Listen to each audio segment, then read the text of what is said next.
square meal of the day. Don't bogart the Perf Bites. Fuck waffles. Microwave ready. Blah blah blah. Add nutritional value to your brain.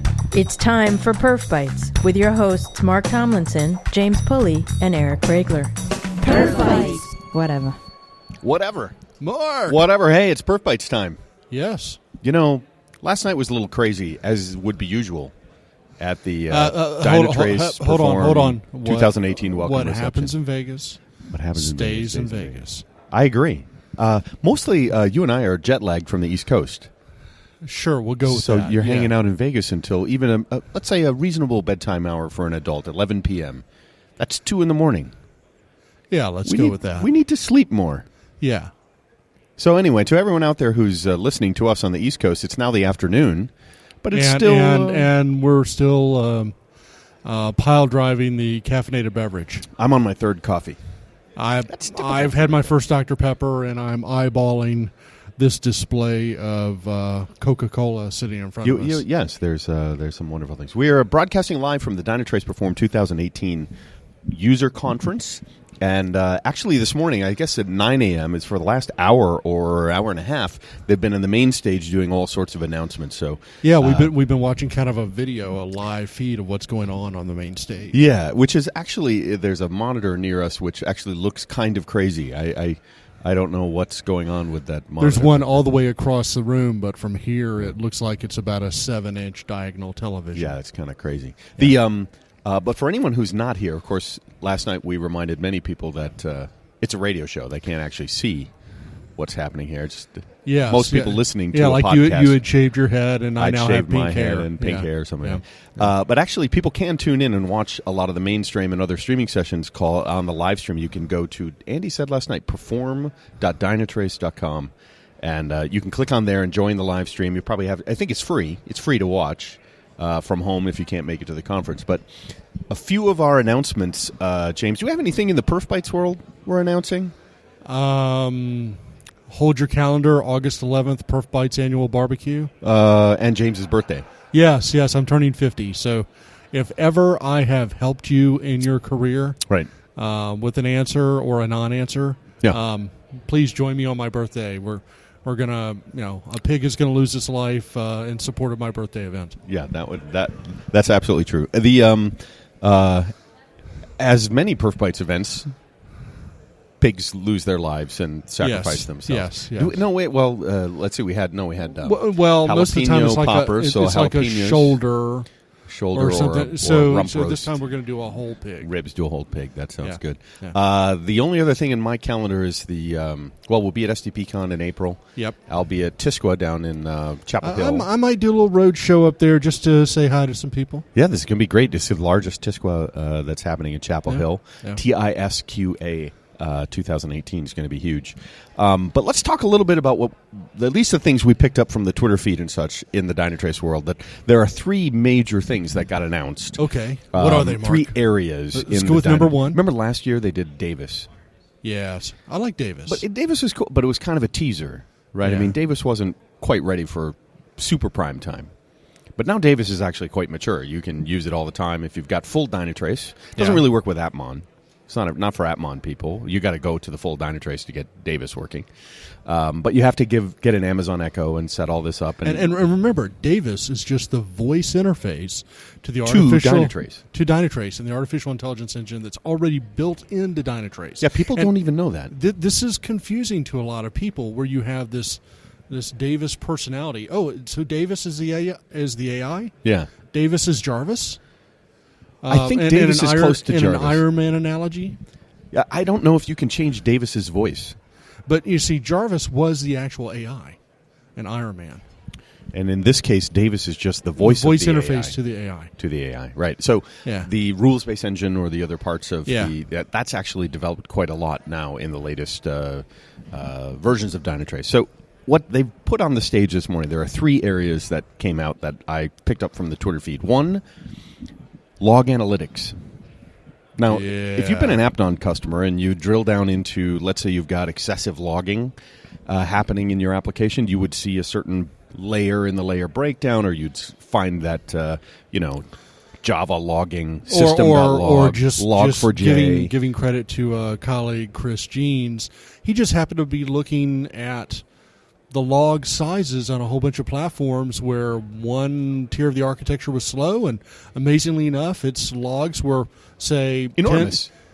Several orders of magnitude larger than the other logs. Yes. Yeah, just a grep for debug. There are a lot of log-based issues from a performance standpoint where most developers think logging is async. It should never be a problem. Until it becomes a problem. Until we get to like Spectre and all of these things that all of a sudden take more security overhead on every I/O request, on every system call. Or the ops department decides to put you on NFS.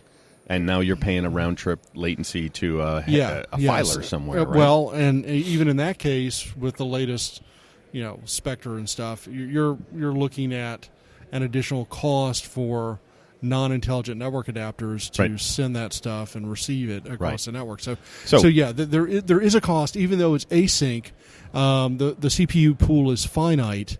The interrupt service pool is finite, and so you can definitely overlog. Now, 2 years ago at the first Perform that we got invited to hang out and do podcasting, remember Splunk is a huge partner. Yes. And they were there in the partner ecosystem. You don't see Splunk here. No. I don't. I mean, I can run out and look at the sign. No, I don't see Splunk. I don't see them here. And that's because my interpretation, and a little bit on the Twitterverse here, was that the Long Analytics is kind of bringing Elk and Splunk as competitors. They're incomplete. Really looking at a couple of things that Dynatrace is going to leverage. One, the single central repository, not 6 different indexes for 6 different logging tools, which is, if you think about it, people already have the problem of, I got logs everywhere. The last thing I need is logging tools everywhere. That doesn't, the single view, single repository, single index is still a goal. Splunk and Elk and Sumo Logic, they're all designed to really aggregate all of that and provide a single comprehensive interface to look at all of your logs. So, I mean, they're attacking it from that perspective. And then you have Dynatrace coming from the other perspective of the inside analytics, inside the virtual machine. Right. For both .NET and Java. Yeah. And being able to merge that now with the data. Yeah. Now, you can always do that inside of Splunk or Elk. You could go out and get it from Dynatrace. But if it's going to be a more natural integration now, that has some intriguing possibilities. It is. So the single repository, single index is nothing new in the world of log aggregation and that kind of stuff. But being able to have it in the single index repository instantly correlated in the way that other Dynatrace contexts can be applied, right? So if you go to Splunk... people have been trying to do this inside of Splunk and AppDynamics by getting the Dynatrace data and merging it into Splunk. And then writing their own correlation engine without any AI, without the expertise and the platforms and the acumens of the agent. And if you look at UEM, is logging affecting my end users? A lot of people, ops guys don't even... Logs are way back there. How could that affect end users? It's supposed to be async. My developer said it's async. I trust them foolishly. But now Dynatrace gives you the insight to say, here's the context of a logging-based problem, and now you can correlate to it more immediately, right? Plus, you can put some base rules in the AI that say, hey, these are the top 10 common logging problems. You've got excessive logging. Oops, you just pushed debug logging to prod? Yeah. Like, even if it happens, because it's going to happen. Or even just the scale issue. If just one node is out of scale with the rest, even if it's an indicator. All the developers have the log level is set correct, but the developers have set the logging class incorrect on some of their code, right? Because that can cause the logs to explode, even with the log level set to which is from a developer standpoint, if I don't have permission to change the logging level, they'll put stuff in info mode just to do debugging. And because someone told them they don't have permission to use debug mode in dev or test. Yeah. So that's why people abuse info mode, and then it becomes a debug problem. Yeah. So correlating in other DT Dynatrace capabilities. So I love the layer breakdown, the drill down capabilities. I'm an old Appmon guy. But even if you think of a Davis interaction, it'll be able to detect and correlate. I'm detecting. You remember when Andy was talking to Davis last year on the road with us? I do, and Davis was asking those really awkward questions of him. I know, yeah. Well, it's probably the Austrian accent that throws it off. But the basic idea being, now you'll get not just I can drill down to a logging issue, you can automatically detect, escalate, and look at how a logging issue evolves in the problem evolution. That the tree diagram looks like a vertical transaction flow, and you can see which parts of the system turn red over time. You can like problem isolation and replay. Logging will be a major indicator. So you have one that starts growing more than the other ones. In an app server or a web server, there's a log anomaly, and now you can start mapping to that as a predictor. I have an open question about this, since we're going to be incorporating more on the log side. Right. And this, I asked Andy this last year. What is the ability to incorporate third-party rule sets? If you and I have discrete knowledge on log patterns related to performance, how can we get those either integrated into the AI engine or a private rule set that someone can say, hey, download the cool PerfBytes rules. Absolutely. And we'll look at your logs, we'll look at your Dynatrace stuff. The identifying performance issues in the application exhaust just becomes the pulley rule set. Exactly. I think you could pull that off. Yeah. At the same time, PerfBytes rule set. But the question being, how do we get that in as a partner integration or a third party? Is it like Neo in the Matrix where he's jacked in and he says, I know jujitsu. So it's like, boom, he just jacked it right into his brain. He knows jujitsu. So this would be like, for Dynatrace, you would inject Dynatrace with inject jujitsu. it, and then all of a sudden it's like, oh, I have a cache management problem with Jira. And then cache management, like they're on the roof with the helicopter, and it's like, Tank, I need a helicopter. I need a new cache policy. Can you help me out here? And then you get the rules to repair. So you could get identification, correlation rule sets. You could also get remediation rule sets. Yeah. That could be very, very powerful. And then hook it up to the AI. The other thing that's really interesting about log analytics that I think is a strength in the Dynatrace world is auto discovery of log file locations. So if you were doing a deterministic implementation of Elk or Splunk, you have to be very know. explicit in your integration of where you send the logs, and for integration to the central repository. And you have to know before you know Yeah. to know where to look. Yeah. Well, yeah. in the world of super complex and changes, and hey, we took a new version, they changed the default log directory, and we just went with the defaults. Since Dynatrace is hooked in and it can see the entire system library calls into system log, boom, auto discovery of logs. Right? So it knows where they are. So you don't have to go hunting for them and then you miss out. So to me, it avoids blind spots. Like there's something's logging somewhere, but no one told me. So I'm going to put my curmudgeon hat on and say, I want to see this one.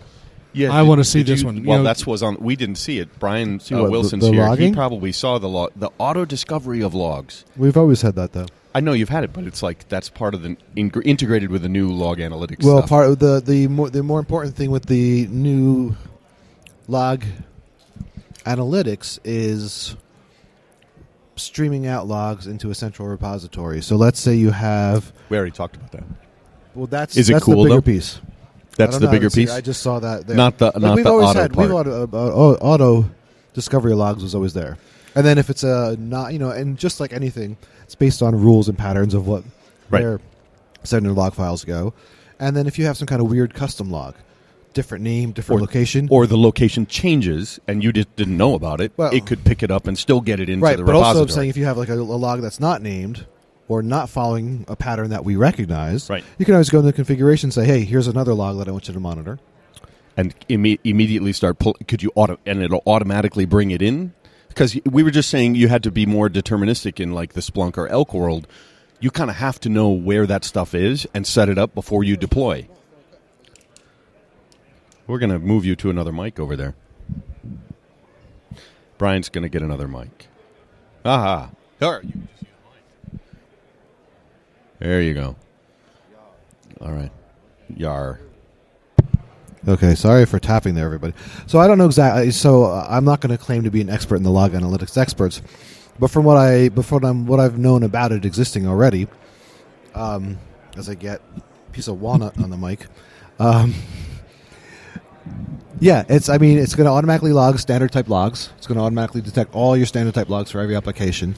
You can custom tell it where if you have your own unique type of log that doesn't follow one of the patterns we automatically match, it doesn't follow a directory we're automatically looking for. Well, you can indicate that in there.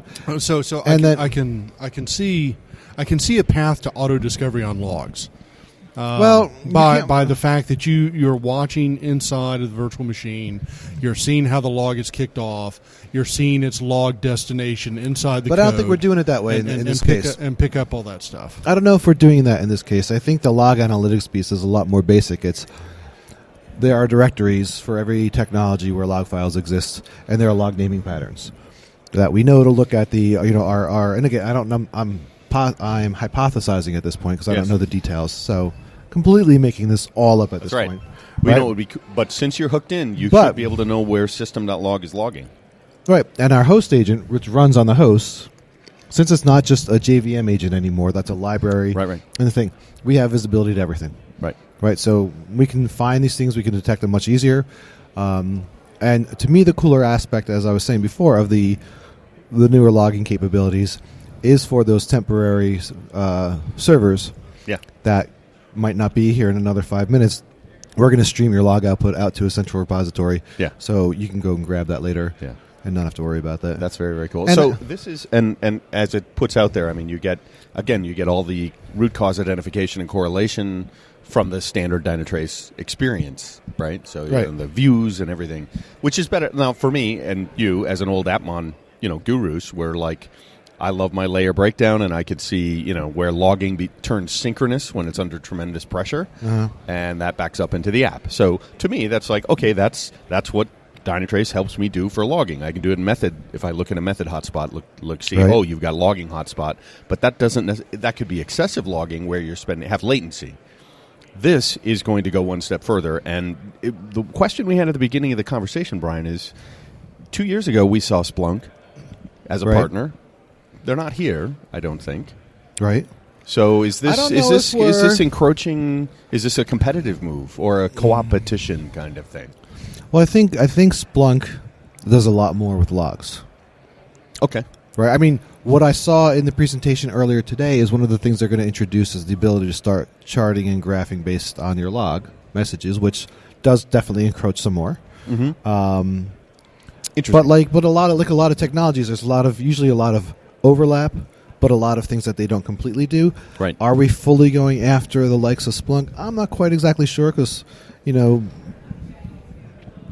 we currently, at least with the new stuff, be able to tell a customer, oh, you have Splunk, you can rip them out and put us in? Yeah. Probably not at this point. Yeah. But what we found, Splunk is a much more generic solution where you can and they've also been at it for a lot longer at this point. 3 or 4 years from now, who knows, right? No idea. But the big thing we noticed is, so the reason we have logging in our application in the first place, and I love these kind of stories, is that we're a monitoring tool. And when we were developing Ruxit, the requirement for the developers was you have to use this tool that you're developing to monitor your developing pipeline. Yeah. Right? Yeah. So as they were going through, the developers said, you know what, APM is great, one agent stuff is great, method level data is great, we still need logs though. Yeah. Logs, in some cases, the developer still needs to go refer to a log. They just live there. So product said, all right, we'll build it in. Show me the logs. That's what we need in order to make this tool. Therefore, it needs to be part of this tool. Yep. And it was, people like to call it, eat your own dog food. So this is Cuba Gooding Jr., show me the logs. Yeah. Show me the logs. Well, I think the geniuses in Austria, instead of doing the whole eat your own dog food saying, they're like, we prefer to drink our own champagne. Yes, that's Andy. Well, Andy says that, yes. Yes. So that's where the whole logging came from. They do champagne in Austria? Sure, yes, they can't call it champagne, but it is.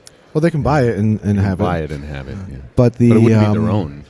So that's where logging has come out of the one agent, the pipeline usage of logging, right? Now, is it going to mature and grow into something that's going to compete more and more with, say, what Splunk does? Which, again, I don't know 100% of everything that Splunk does. I don't, know, I work on the pre-sale side. I know a lot of it, but so at some point, we'll see where this matures. But the potential of having more capability come in the Dynatrace world around logging, I mean, the capabilities there are already amazing. Obviously, I think there are things, Splunk might be able to grab logs from places where we wouldn't be able to put an agent, maybe. But it is applying. It's Dynatrace making a statement in this beta for analytics related to logging, which brings it into the full analytics trend. No, we were watching the live stream. Oh, so the live stream, you can get it at perform.dynatrace.com. So the one thing, though, and here's the biggest thing. This is why I think it might be... We haven't covered the other two This is based on the logging still, where it might be almost irrelevant how much we're encroaching on Splunk or Elk or whatever. Because it's a different approach where they mentioned, I don't know if you caught it in there, that they're going to do AI analysis of the logs. Right, that's the analytics Which part. that is that's a whole different side, completely different bit. So leveraging the existing capability, making it a little more robust, and then it opens it up to the full machine learning analytics. So that's log analytics. That's differentiated. I think that's differentiated from your Splunk Elk experience of most people that say, "Show me your logs," right? Well, roll me an index and then make me a Splunk query master. It addresses an issue that many Splunk and Sumo Logic and other and even ElkStat customers have, which is we want to see the deep diagnostic stuff so we can correlate it all. Right. Now, this is a specific use case for those logging tools, which is fairly narrow in the analytics side of the house. Exactly. For instance, like all of these log analysis tools, they really just operate against text files. So, I mean, they could be pulling files from systems that really Dynatrace doesn't even integrate with very well. They could be providing data files and logs from mainframe hosts, from remote non-integrated systems for business purposes, sales reports that are generated. So very different types of data, but definitely there's always going to be some gaps that area that many customers that have both deep diagnostics tools on the APM side as well as log analysis tools, they spend enormous amounts of labor to try and integrate those two data sets. But here's the big difference. And this will make it seamless. Here's the big difference, though, and I'll even say this of Atmon. So many tools out there, including Atmon, which I love. I've been an Atmon user for years and years. Love Atmon, right? I'm what we call internally an Atmon hugger, although I've come to see the light on Dynatrace because it's just really getting amazing, right? Tools I think like Splunk, like Atmon, like most other tools that are out there now, provide data. They do not provide information. They're data collectors. They're data collectors. They're not collect data. They're not meaning creators. Right. And that I think is one of the big differences in what we do, is that we're turning that data into, in many, many cases, information. Not just the whole AI, here's the hotspot, but correlating let's go with all the dependencies. Term. Actionable intelligence. No, it's information. Well, actionable intelligence, but if you want to keep it keep it to the definitional, it is information. Information the is semantic of the information age. You're absolutely right. That is the taking definition. and applying that's meaning the to data. Leverage definition. Let's go to the next one. Yes. In the list of announcements that came out is management zones. Okay. So in Dynatrace, as we heard from Andy yesterday in casual conversation, everything in Dynatrace now is a tag. Everything can be tagged. And so there are ways to arrange tags. How do management zones, is it a way of leveraging and tagging, and is it just a hierarchical or an abstraction layer for managing stuff? What did you hear about management zones? Well, let me put it in the terms of a true microservices architecture, because that gives you the best example. Right. Anything, the smaller environment you get, still very important. But to make an example of it, let's go with this big monolithic type application, right? I mean, big microservices. Sprawling swamp of microservices. You have 500 services. You have 30 instances of each service running in 15 data centers. You have teams in-house working on some service, some teams out-of-house working on some services, and you have one agent on all of it. So when you look at that service topology. Yeah. For saying, yeah. I should know the name of it. Yeah. Huge spaghetti, right? Yeah. And everyone's relying on AI to analyze it. But when you're like, well, I work on these two services, and this is what I care about. I want to look at views specific to this. Yeah. Well, Dynatrace is just it's all or nothing, right? So it is sort of a way to management zone now. Yeah, pieces. It's simple. You're going to chop it in. You can have here's everything that's infrastructure. If the infrastructure team only cares about infrastructure, they're going to have all their views that are just infrastructure. Yes, we are. Would you like to share a story, or were you in the morning session? I was just over in the main session. I'm just kind of looking around here. What do you guys do? We're talking about management zones today. Management zones? Yes, actually, there are two different live podcasts you're on right now, Bob. Oh, I don't need a podcast, man. No. That's fine. Okay. All right. So back to management zones and tagging. Okay, so you're going to have slice and dice. Right, vertically, and then you're going to be able to filter your dashboards by these things. If let's say we have a third-party vendor working on one of our other services, we want them to have access to the Dynatrace data, but we want them to see everything else. Right. Well, great. We tag their stuff as in a management zone, give them access, set their access to just that zone. Right. Now they're walled. Yeah. But if there's a problem but if the problem to their service is triggered by something on a host on another side, they're going to see that it's triggered by the dependency. They won't be able to drill into that. But they can or see they might be able to. No, I don't think they will. But they'll see it's triggered by a host and 3 services away is impacting you. Work Right. with them and get it figured out. So I have a question on LDAP integration for management zones and managed objects. Cool.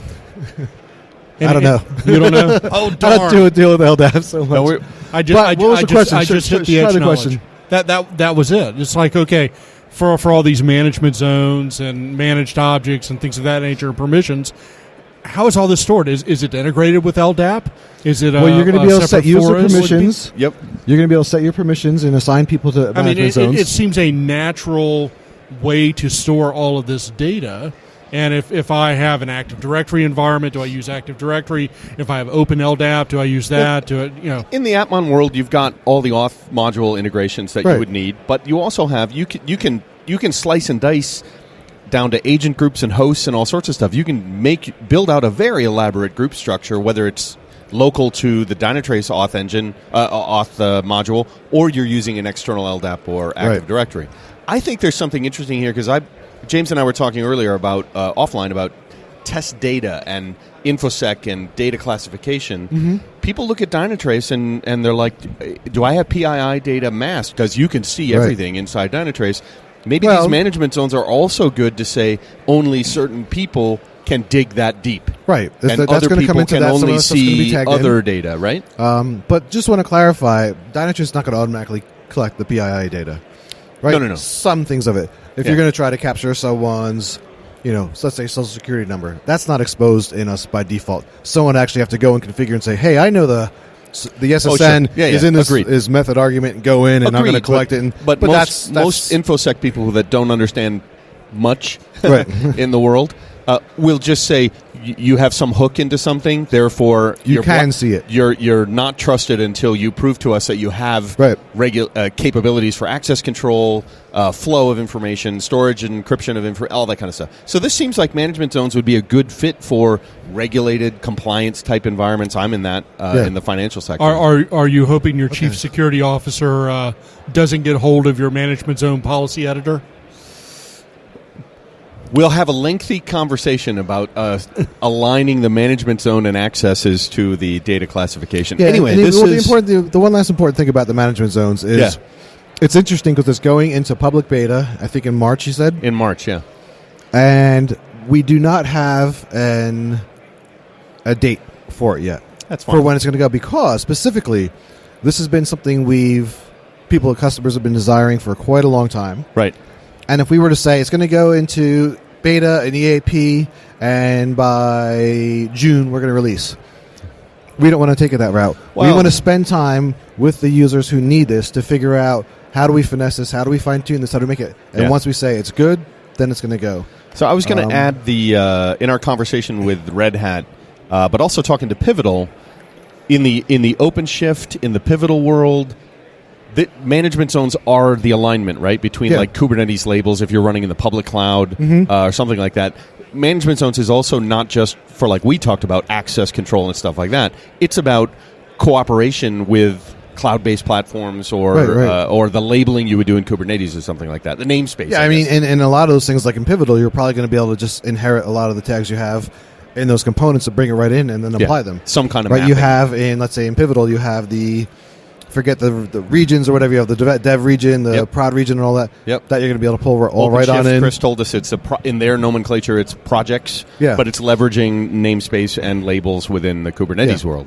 Same which with is AWS, great. Yeah, for all those tags. I mean, we import almost all these tags from these different things, so that's going to play right. So, right on into it. So management zones is a way that the slicing and dicing future of Dynatrace can integrate more easily on something as simple as tagging and labeling. Yeah, it's just slicing and dicing, giving you ways to filter and restrict, or even if you're not restricted, you could say, I want to see this dashboard only in context of this. Right. The third thing that was under digital experience was this key performance metrics. I didn't get the full scoop on what this third item was. What was your take on this? What is this? So that's the first. It sounds so generic. That's the first I've heard it of as well. And we had a conversation with somebody yesterday. I don't know if it was here or in one of the classrooms. Yeah. Where they talked about user experience index. Do you remember that? UEM, yeah. Yeah. No, not UEM. The user experience index versus AppDex. User experience index versus AppDex. Right. So right now, sorry for chewing some seeds and nuts on air. You got to have high fiber. Keep your fiber intake happening. So right now we have AppDex, and then last year we introduced Speed Index and Visually Complete. Yeah.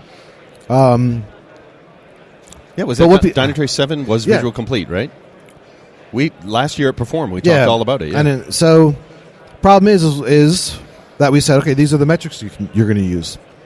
And some people say, well, for my pages, I really care about time to first byte because that's SEO. Yeah.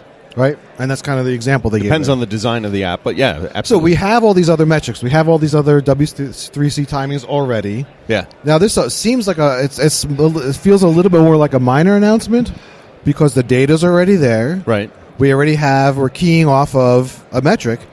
But for the longest time, we only allowed you to really key off of AppDex, and I think maybe Visually Complete. Now they're saying, pick any one of them. Pick anyone that you want. So you can have a rendering KPI? Yeah. Yeah. Your KPI flexibility.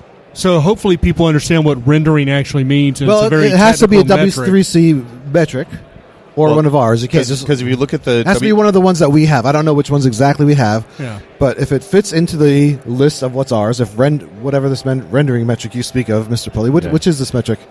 Rendering is something that everybody asks for, and nobody really seems to know what it is. And they all have a different idea. Ultimately, the common parlance is, what is the cost of the code running on the client? And how much is it adding to my response time? Okay. The technical definition is how long does the page compositing feature take inside of your rendering engine so it's a subset on your browser. Okay. Yeah. So there's a technical metric, which is very specific. There's a common metric, but it seems like every single person who's, getting to understand what it means to do performance testing is being driven by a manager that says, I have to understand what the rendering cost is. Right. And it's really too late to do that in test. They should be asking that much earlier. And if Dynatrace can provide that in dev environments and functional environments and begin reporting that metric back, the earlier we ask that performance question, the cheaper it is to fix. Yeah. Right. So it takes what were once kind of boxed in. Dynatrace is saying AppDex and these two things. Yeah. Versus it's going to open up to a lot more of them. I'm sure we're going to find out feedback from customers. Oh, we want to do this and that. Because right out of the box we saw, and I cut you off, I'm sorry. But I saw right out of the box we're going to have, you can set one, I believe they were indicating you could set one of them for page loads and set a separate one for your XHR actions. And then those are the metrics that get used in the AppDex formula. So but your also AppDex aggregate and the AI. Well, I don't know if they'd be used in the AppDex. Was that what they were saying? Well, AppDex is a loose algorithm, right? It's tolerating. It's frustrated and tolerating. Right. I thought in the thing they said that's what the AI is going to use. But you made us so. I don't remember which they said. I thought you said that's what AI is going to go. The source metric is now flexible. behind those performance KPI. And I'm sure we're going to see a lot more development from it, because I can imagine already someone's going to say, for my XHR actions, they can all be this one, but for this one particular page, I want it to be different. So I'm sure the next iteration, they're going to have flexibility of, you're going to be able to group XHR actions into some for this, some for that. Probably, that's typically the cycle of these things that we see. And fully supporting async and depending on what you built into the web app there. Right. So there you have it. Those are the three. That's actually... But the last one is the one I'm most excited about. There's a fourth one? Replay? I didn't catch Replay. We just grabbed the last... So a little while ago, we brought up... So Mr. Wilson is breaking news here. Breaking number 4. Breaking news. This just in. I'm Sam the Eagle. Just in with Replay. Gary Gnu with good no whatever. Anyway, several months ago, you might have seen a press announcement that we bought this company called Qumran. Which is a replay technology. Right. Basic idea is they went and wood shopped it. They stripped it back down. They're feeding into Dynatrace. So now, for all your real users, and again, I know as much as they've shown us. I don't know anything else. I'm dying to get on and find out more. Yeah. But the idea is going to be, you'll go into your RUM, a.k.a. user experience configuration, right? Click another slider, and along with the JavaScript that's going to get you all your UEM data, right, it's also going to, in some way or fashion, not movie record, but looks like a movie, record the entire user session that you can watch on your screen as they're clicking and typing and interacting with your website. So now, when you have an error or some things going wrong, you say, okay, I have a JavaScript error and I don't quite know. I can see what the error is, but I have no idea how this really impacted the page, why this is responsible for driving down things. Right. You can go click the replay button and see what the user saw and acted. In the example they gave, there was a spinner. 2 minutes. Yeah, there was a nice little spinner go. They did a country drop down, and a spinner popped up, and it was a single page app. So they clicked off of it, went back into the cart, and the spinner was just leveraging so this is HTML5. replay really at the client layer. Yeah. So could we replay 10,000 clients all at the same time? Well, you would have to have 10,000 browsers all at the same time open. Yeah. I don't know if you can. I see where you're going. Yeah. Well, no. It's because it's not clicking through. It's not making the back end. It's not making the back end locals. So it's more of a. This is think of it as a recording. Very so tea like leafish. Tea leafish. Yes, but tea leaf kind of died a long time ago with that stuff. Yeah. They can't really do the single page apps and all this. This is it's the same thing. It's a visual recording of that data. Right. Meanwhile, someone over Sauce Labs is crying because that means that we can't really replay 10,000 browsers all at once. Right. No, it's not, that would have been So this technology, this idea of the visual thing, gets back to like in the testing tool world, automated testing tools, functional testing tools. The screen capture capability has been there for a very long time. It was always at small scale in a little test lab. Maybe but single was it session. Single screenshots or an actual it would be a video. You're seeing Yeah. So some of the capabilities have been there on very small scale. Right.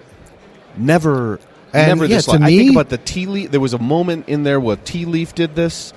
The HP stack had a little bit of this, but it never scaled. It was never large. Well, to me, the biggest question in my head is, how do we do this without throwing tons of overhead? And I'm going to ask that question because I work for this. Chewing up someone's battery.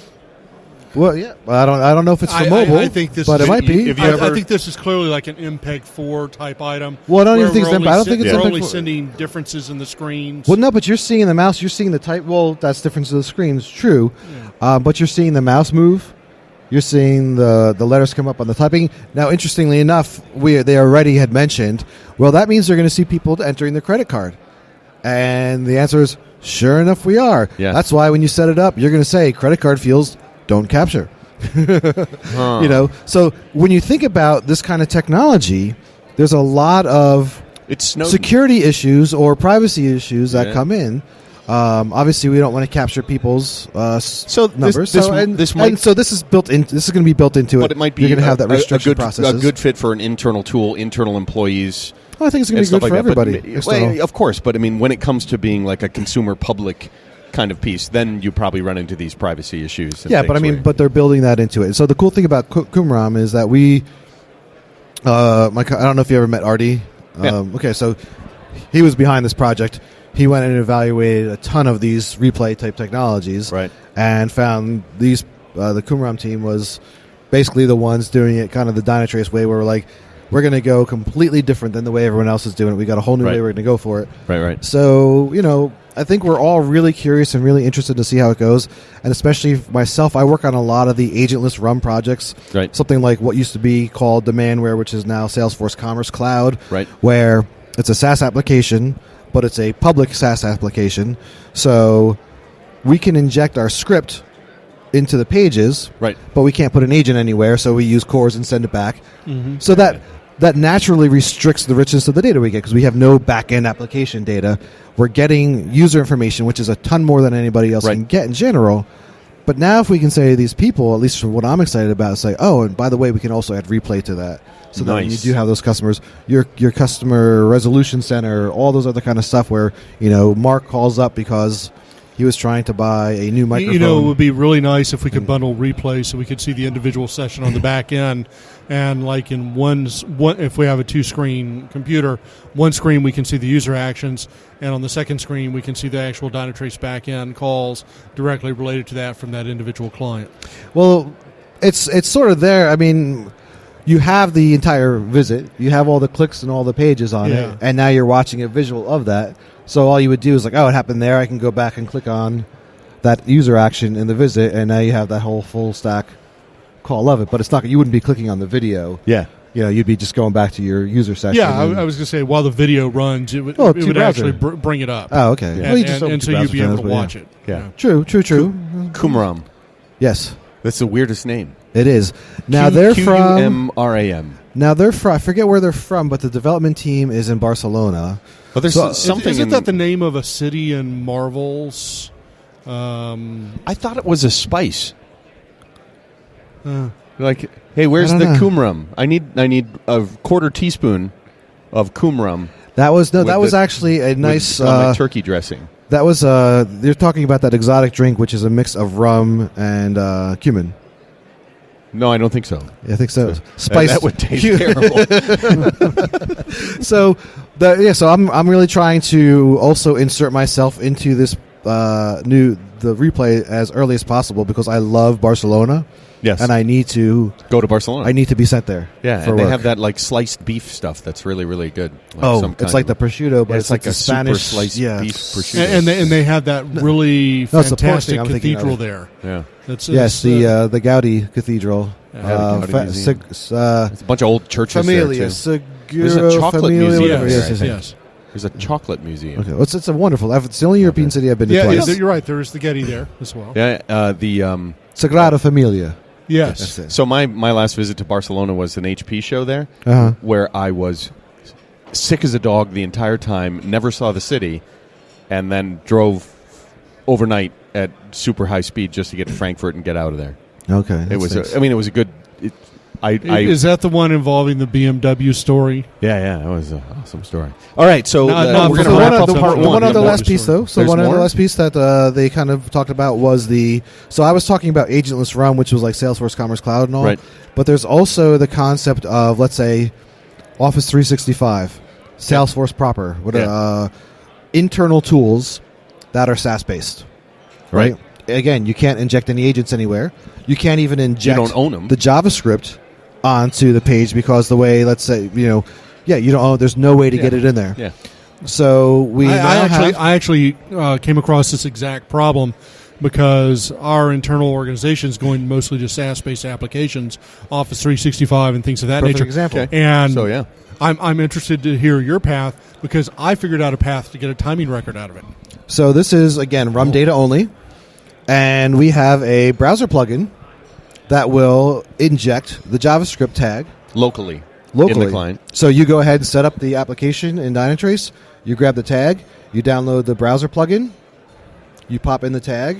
You say this is for Office 365 URL, and now it's going to collect all the RUM data, send it back to your Dynatrace instance. For these very standard URIs that are related to Office 365 or some of these SaaS. Well, you just say domain Office 365, whatever. Exactly. Or Salesforce.com. Yeah, right. And the nice thing is, since it's a plugin, if you have a policy, you could just deploy it to all your employees. Now, did you find a different? See, I would try to do that at a proxy.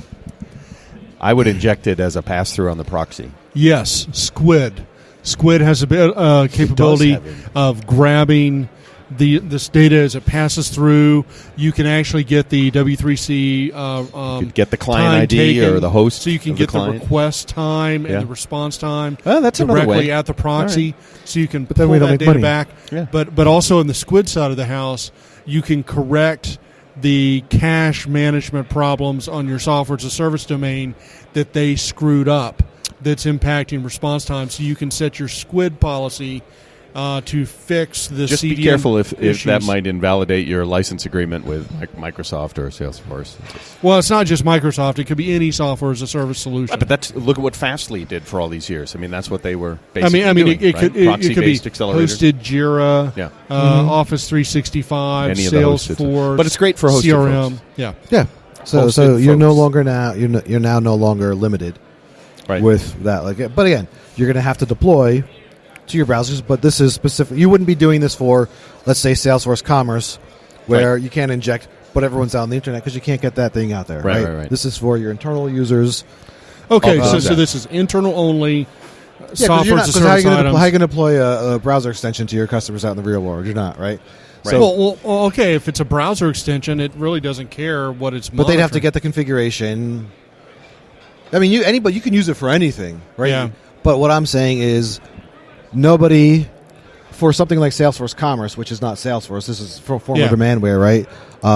The people who own and run Salesforce Commerce have access to their code. They can inject the JavaScript agent directly into their page. So in my particular case was, okay, I'm a company and I'm moving from platform as a service to software as a service, and now goes from a gray box or white box to a black box, and all I have is service level agreements that I can monitor, be it uptime and response time. Right. And most, if you look at the software as a service agreements, the commercial what kind of third-party software external, is this? Give me an example of a software for this.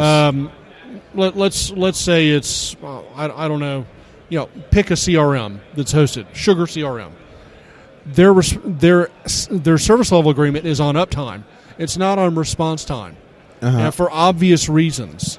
When you write your own service level agreement, they don't for someone's control the sign last up, mile. They'll never sign up for that. Exactly.